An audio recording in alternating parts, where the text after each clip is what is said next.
Welcome back to another episode of Think, Learn, Grow podcast. This is where we focus on self improvement. We focus on becoming the best version of ourselves. We live by the quote, think, learn, grow. If you're thinking, you yeah.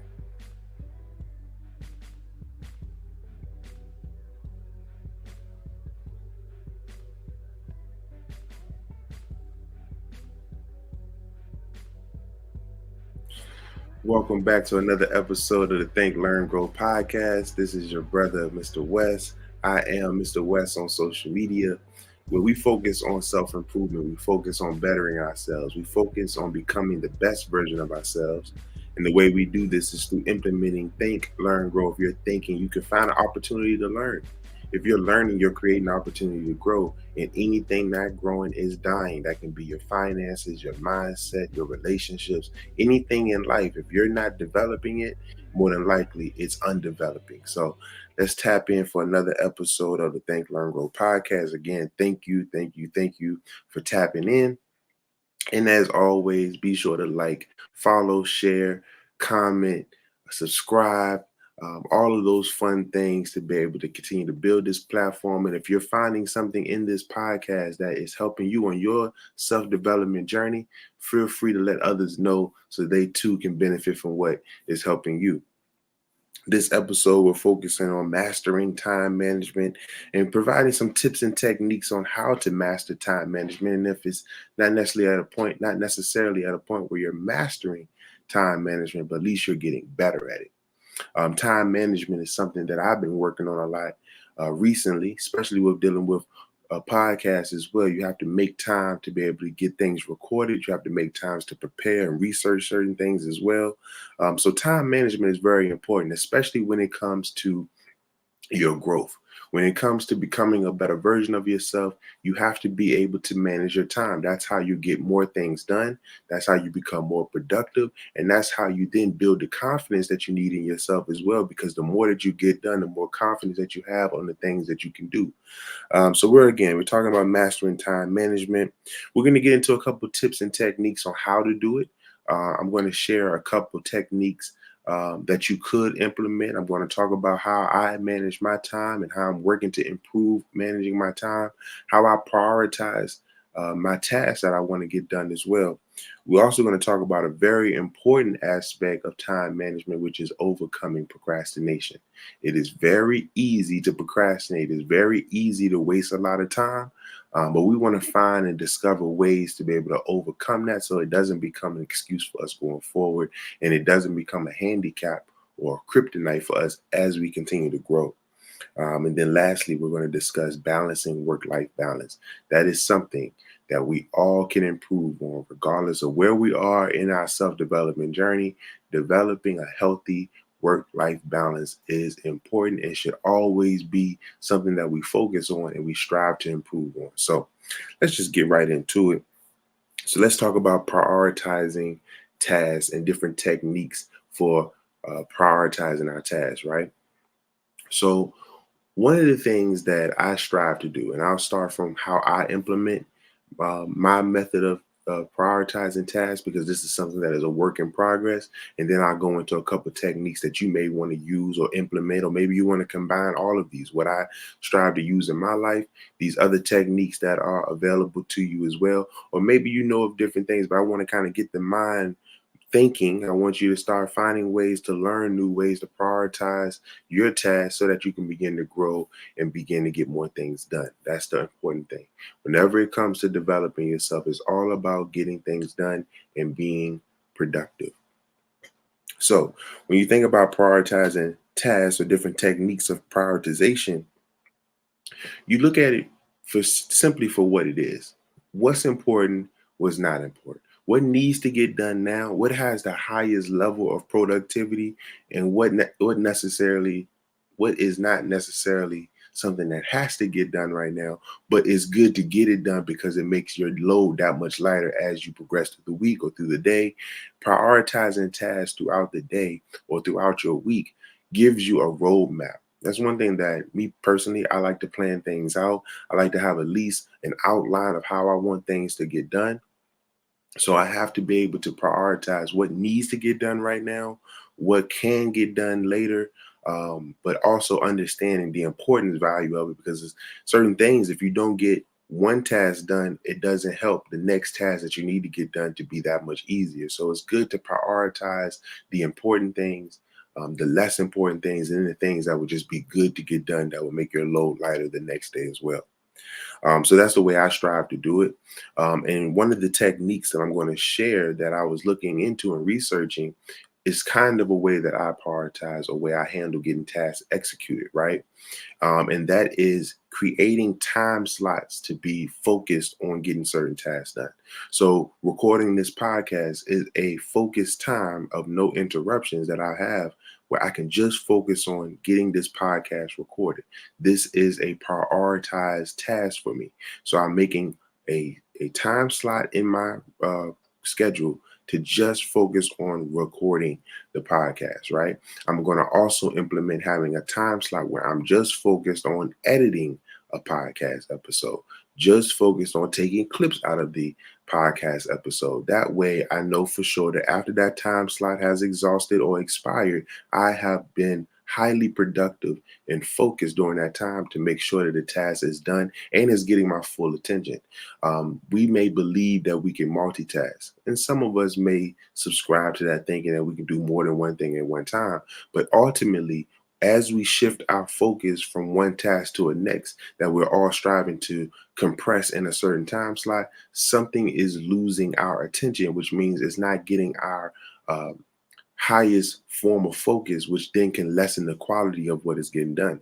If you're taking 10% of your focus and putting on this, 10% focus on that, 10% focus on that, instead of putting 100% focus on a specific task, you may find that if you put 100% focus and attention on the task at hand, you may get that task done that much faster. The quality of that task will be that much greater. And then ultimately, the momentum that you have leading into your next task is increased because you actually have got a task completed before you move on to something else, and you're not leaving unfinished business on your table or on your list of things that you want to get done.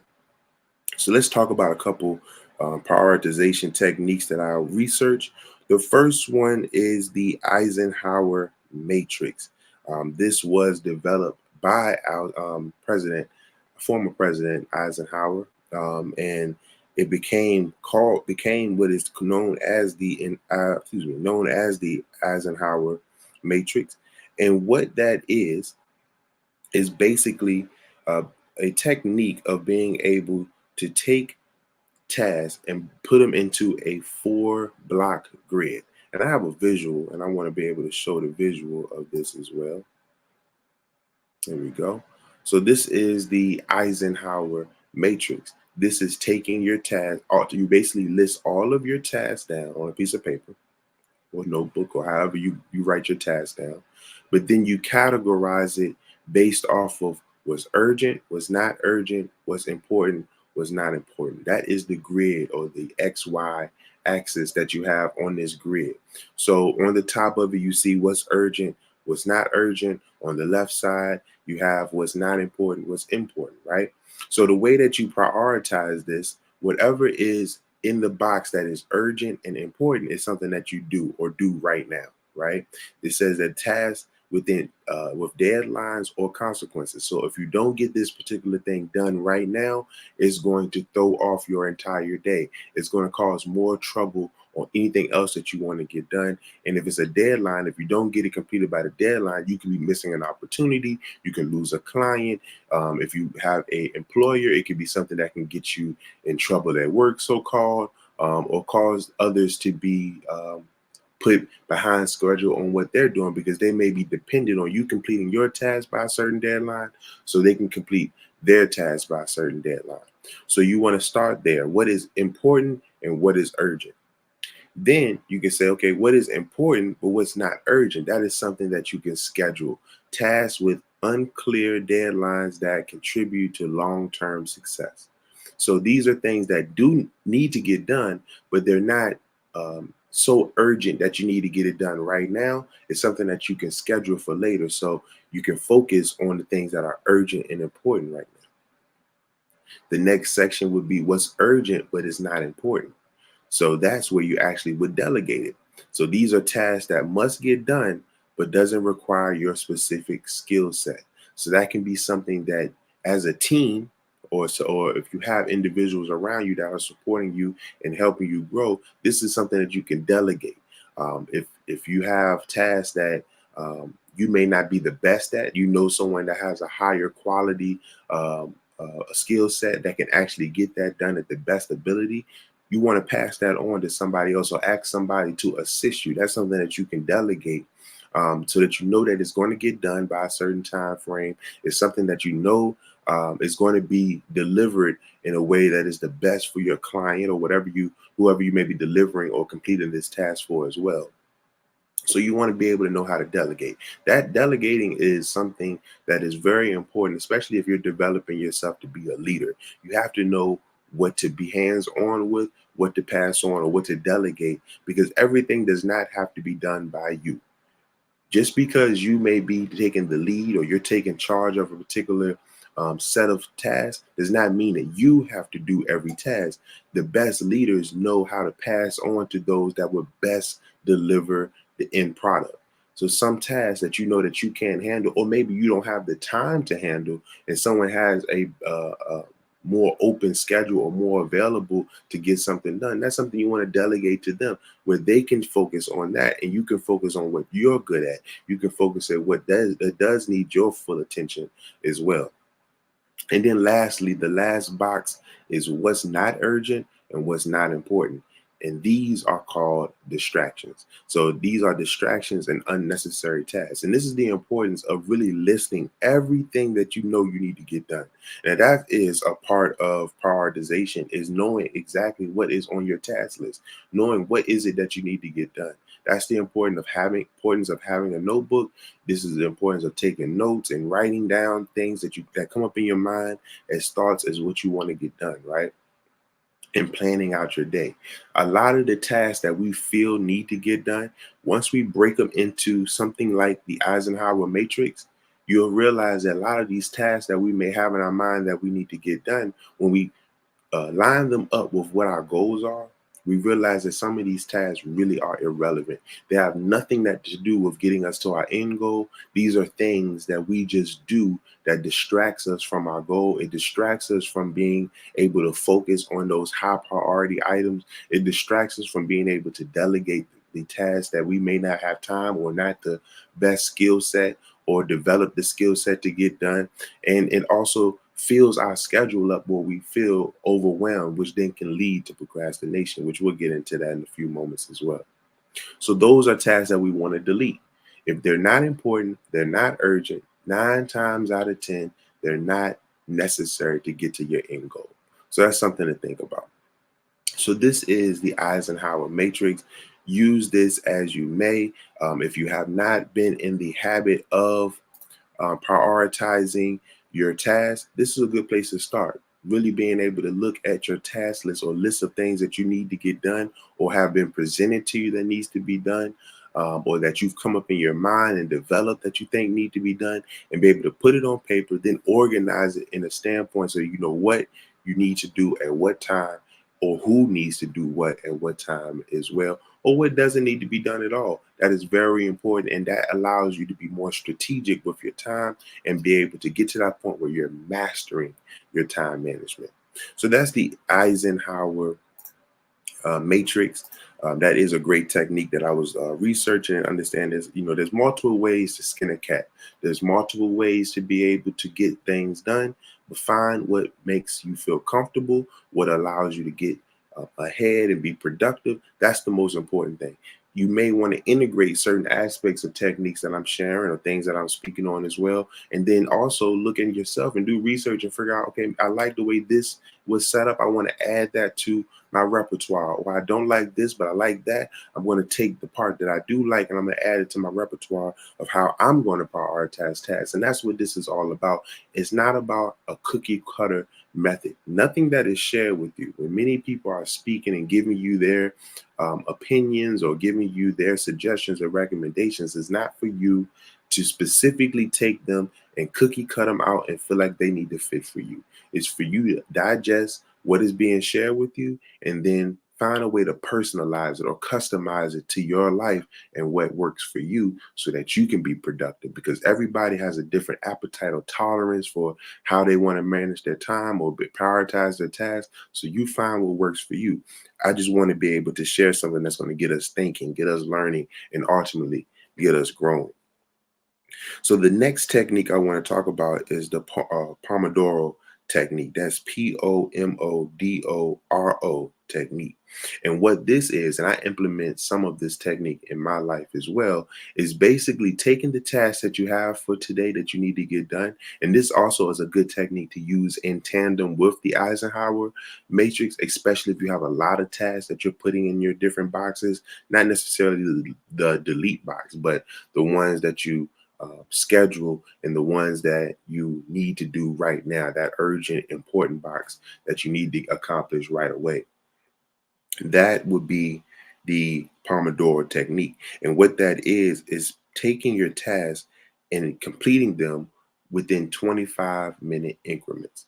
This also leads to being very distraction free, interruption free, because you're using a timer to say these 25 to 30 minutes, or however you feel comfortable, or what you feel is a good enough time that you can focus your attention on the distraction free. I'm going to use this 25, 30 minutes, hour, whatever it is, and focus primarily on this task. When the timer is up, I'm going to take a small break. Once that break timer is up, I'm going to get back to it. I'm going to get my next task done. That then helps you to stay productive. Usually, if you give yourself room for error, you're going to error. If you say that I'm going to get something done between the hours of 4 and 6, you may find yourself using 4 to 6 to get it done. Whereas you say, I got 25 minutes to get this particular task done. That then allows your brain to move at a faster rate, because you know that once this timer goes up, I need to stop. Now, it doesn't mean that after the 25-minute time increment has been completed and you take your break, that you move on to another task within the next 25 minutes. But it's about putting yourself in a mind state of focused energy. You may have also heard this as doing sprints, right? These are concentrated time slots where you're focused on getting a particular task done or group of tasks done in a timely manner, so that you're using your time wisely. That's really the importance of time management, is being able to use your time wisely, making sure that you're getting things done, making sure that you're executing on tasks in a timely manner, and getting as much as you can done in the day, so you're not feeling that regret of I woulda, coulda, shoulda did this, or I woulda, coulda, shoulda did that. You're actually making time to get it done. So when you look back over your day, you can say, wow, I got all of this accomplished. And you realize that, we always hear that saying that we all have the same 24 hours, which is very true. We all have the same 24 hours, but we're not all utilizing our 24 hours in the best of manners, or equally, or universally across the board. But this is a way, by carving out time and specifically focusing during that time, to get the work done, get business handled in that time increment. And then also allowing you time to take breaks. That's important as well. It's just like exercise. You have to know when to rest. You have to know when to recover. And especially when you're doing very laborious tasks, you do want to take that time to detach yourself from the task for a moment, allow your brain to collect itself, reset, then get back to it. That allows you to not have mental fatigue, which is very important. Many times I have put too much on my plate. I've taken on too many responsibilities. I put too many tasks and gave too many expectations or deadlines, which then after I got them done or did my best to get them done, I was so mentally drained that it was hard to deliver the next time around. Whereas if you give yourself an allotted time to have focused attention, focused energy on a specific task or group of tasks throughout the day, but then make sure that you create focused times for you to take breaks, you're able to give yourself that time to recover, to rest, and then be able to get back to the task refreshed. Now, one thing about the Pomodoro technique is that you want to break these 25-minute or 30-minute intervals of work with a break. You want to break that into groups of 4, right? So for 25 minutes, you work, 5-minute break. 25 minutes of work, 5-minute break. 25 minutes of work, 5-minute break. 25 minutes of work, 20-minute break. Okay? Or however you want to do that. But you want to then give yourself a real break. But after these intervals, these sprints that you take, and you want to give yourself a longer break after you've done that 4 times. And then you just rinse and repeat throughout the day because, again, it's all about rest and recovery with your mind as well, in developing your technique. So these are a couple ways to be able to prioritize tasks. You find what works for you, and you find um, what you want to implement, what you don't want to implement. If you want to combine these things, which I recommend, finding what works for you by taking different portions and testing it out. If you haven't been in the mindset of prioritizing tasks or managing your time, it could be best to start by trying all types of techniques first and finding out what makes you more productive, what doesn't, what is more of a hindrance, what is not, what makes you feel comfortable, what doesn't make you feel comfortable. And then you then massage it or customize it or personalize it for yourself so that you can get more stuff done and you ultimately can grow at a better rate. So next, let's talk about uh, overcoming procrastination. This is something that is very important. It is very easy to procrastinate.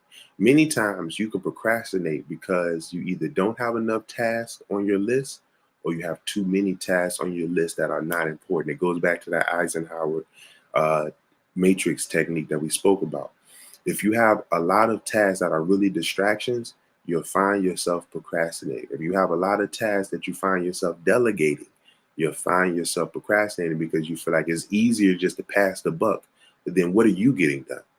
So then you have to really look at what it is basically you're identifying common causes for procrastination.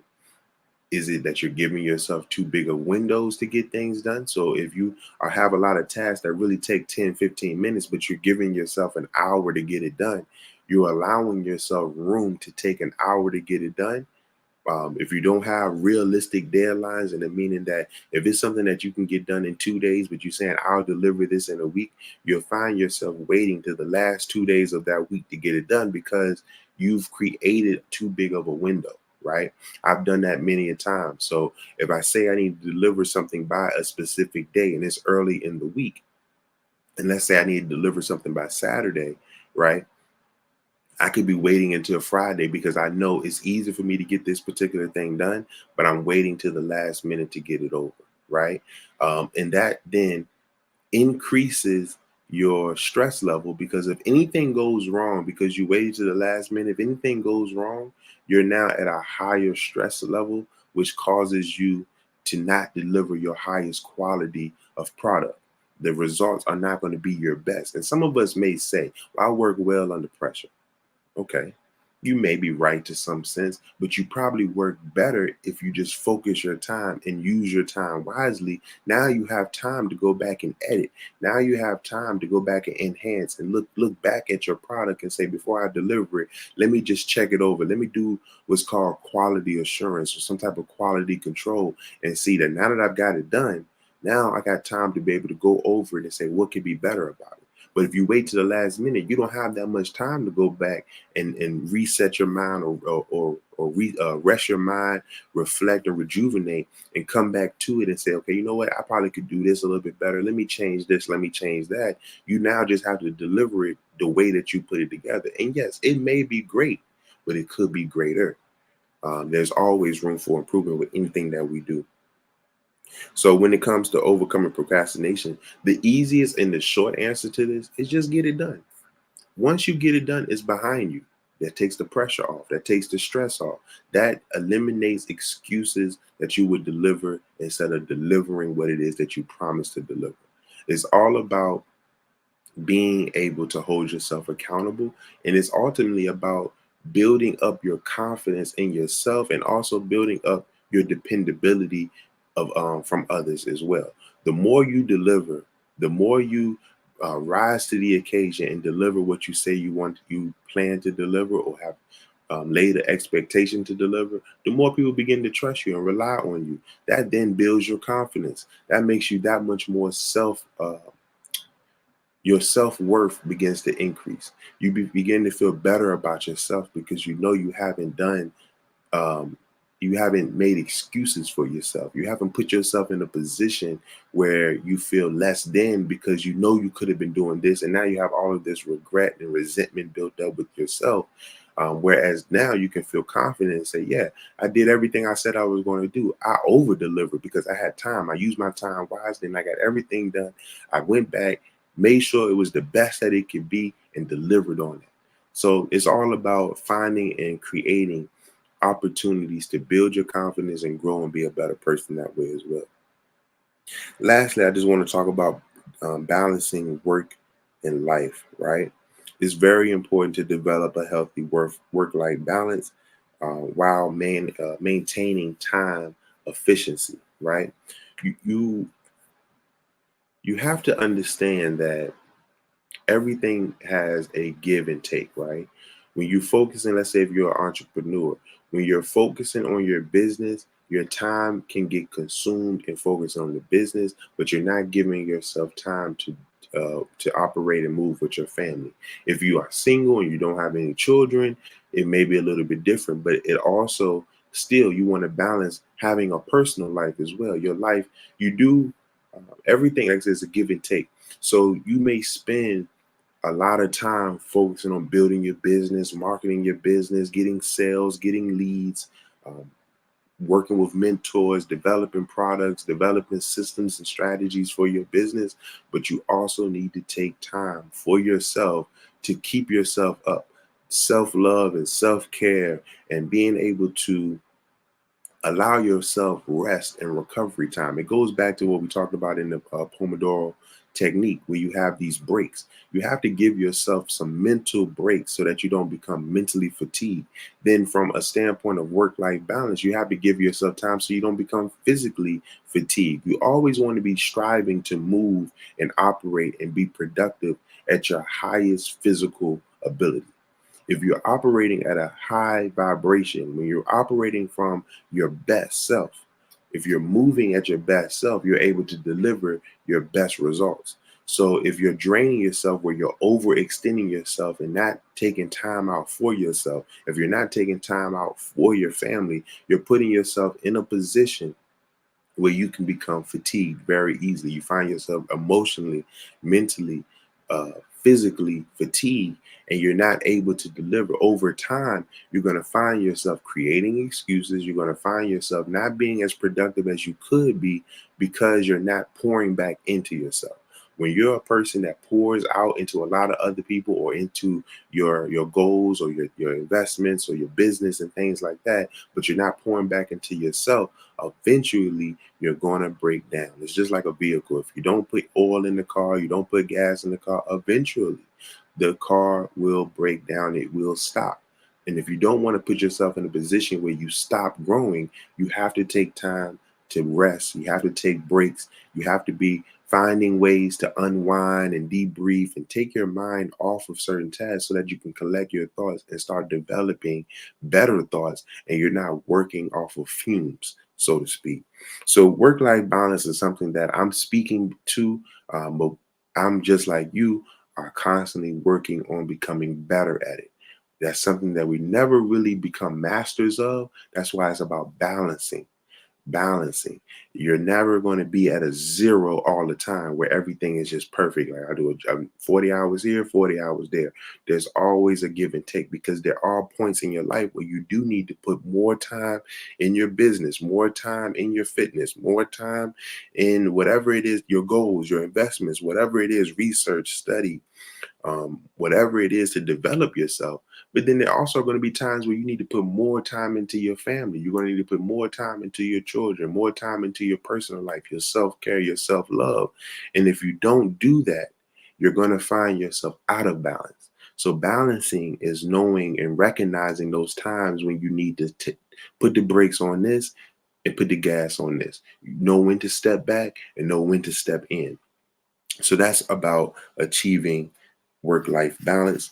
And this is just what I wanted to share. We'll probably talk about this particular topic more and more throughout the growth of this podcast, because time management is something that we can always get better at, and we want to eventually be able to master it.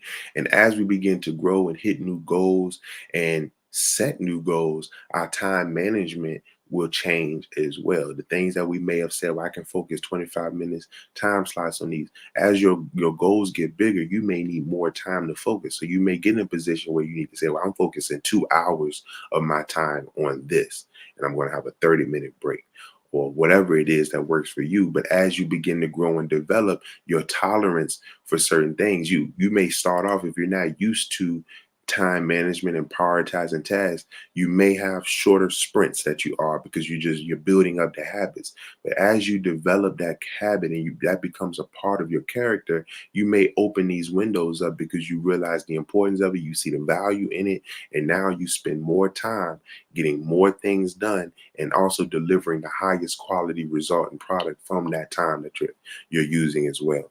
So that was mastering time management, just a few tips and techniques. If any of this is helpful for you, put it in the comments. If there are any techniques that you use when it comes to developing and mastering your time, put it in the comments as well to share with the family. It's all about growth. I am never going to be in a position where I feel like I know it all. I'm a student of everything that I do as well, which I hope that you will be as well. And most importantly, a student of yourself is very, especially when it comes to self-improvement. Studying yourself is very important. So things that are working for you, put it in the comments. Things that are not working for you, put it in the comments. And also with that, not just stating what doesn't work for you, state why. Because it could be someone else that is feeling the same way, but they don't know how to articulate it. So the more we dialogue with each other and build this community up of what works, what doesn't work, what we could, people making suggestions, and we all learning from each other, the better we all grow. Um, so that's where I would like to stop it there with, again, thank you, thank you, thank you for tuning in to another episode of the Think, Learn, Grow podcast. Remember, if you're thinking, you can find an opportunity to learn. If you're learning, you're creating an opportunity to grow. And anything not growing is dying. That can be your mindset, that can be your relationships, that can be your finances, that can be your emotional intelligence, your awareness of your reality. All of these things have to be focused on and acted upon if you want them to grow. So tap in, family. Of course, as always, like, subscribe, follow, share, comment. And again, if there's anything of value that I was able to give to you, all praises due to Allah. I appreciate you tapping in with you. It's your brother, Mr. West. Be sure to follow me on social media. I am Mr. West on social media, whether it's I am Mr. West or I am _Mr. West, you will be able to find me. It is your brother tapping in with you with another episode. And again, thank you. The Think, Learn, Grow podcast. Peace.